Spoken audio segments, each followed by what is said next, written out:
സിപിഐഎമ്മിന്റെയും ഡിവൈഎഫ്ഐയുടെയും ഗുണ്ട വിളയാട്ടത്തിനെതിരെ കോൺഗ്രസ് പീരുമേട് മണ്ഡലം കമ്മിറ്റിയുടെ നേതൃത്വത്തിൽ പീരുമേട് ഡിവൈഎസ്പി ഓഫീസിലേക്ക് പ്രതിഷേധ മാർച്ച് നടത്തി. DCC general secretary D Kumar പ്രതിഷേധ മാർച്ച് ഉദ്ഘാടനം ചെയ്തു. നവകേരള സദസ് യാത്രയിൽ മുഖ്യമന്ത്രിക്കെതിരെ കരിങ്കൊടി കാട്ടി പ്രതിഷേധിക്കുന്ന യൂത്ത് കോൺഗ്രസ് പ്രവർത്തകരെ തല്ലിച്ചതയ്ക്കുന്ന പോലീസിനെതിരെ പ്രതിഷേധിച്ചുകൊണ്ടും പ്രതിഷേധക്കാർക്കെതിരെ സിപിഐഎം ഡിവൈഎഫ്ഐ പ്രവർത്തകർ നടത്തുന്നത് ഗുണ്ട വിളയാട്ടമാണെന്ന് ആരോപിച്ചുകൊണ്ടുമാണ് കോൺഗ്രസ് പീരുമേട് മണ്ഡലം കമ്മിറ്റിയുടെ നേതൃത്വത്തിൽ പീരുമേട് ഡിവൈഎസ്പി ഓഫീസിലേക്ക് പ്രതിഷേധ മാർച്ച് സംഘടിപ്പിച്ചത്.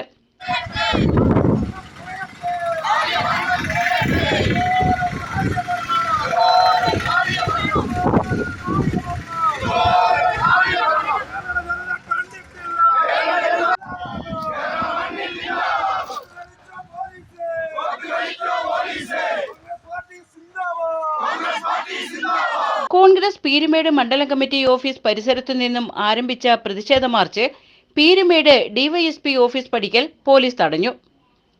കോൺഗ്രസ് പീരുമേട് മണ്ഡലം കമ്മിറ്റി പ്രസിഡന്റ് കെ രാജൻ പ്രതിഷേധ മാർച്ചിൽ അധ്യക്ഷനായിരുന്നു. DCC general secretary D Kumar പ്രതിഷേധ മാർച്ച് ഉദ്ഘാടനം ചെയ്തു. പീരുമേട്ടിൽ നിന്ന് പോരാട്ടം നടന്നുകൊണ്ടിരിക്കുന്ന സന്ദർഭത്തിൽ കേരളത്തിൽ നടക്കുന്ന ആட்சி இது ஜனநாயக ஆட்சியா அல்லது இது ஒரு காட்டு தர்பார் ஆட்சியா என்பதை மக்கள் இப்போது கேள்வி எழுப்பிக் கொண்டிருக்கிறார்கள்.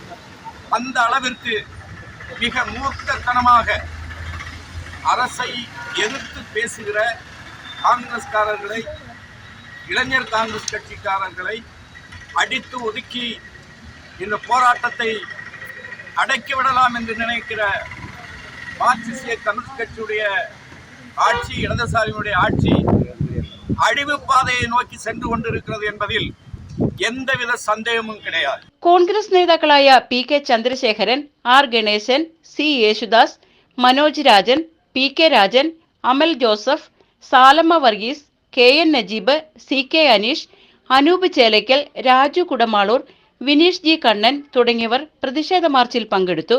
News bureau, Peerumade. Reji live events ആധുനിക സാങ്കേതികവിദ്യയുടെ സഹായത്തോടെ ഹൈ ഡെഫിനിഷൻ ക്വാളിറ്റിയോടെ എല്ലാ പ്രോഗ്രാമുകളും തത്സമയം ലോകമെമ്പാടും എത്തിക്കുന്നു.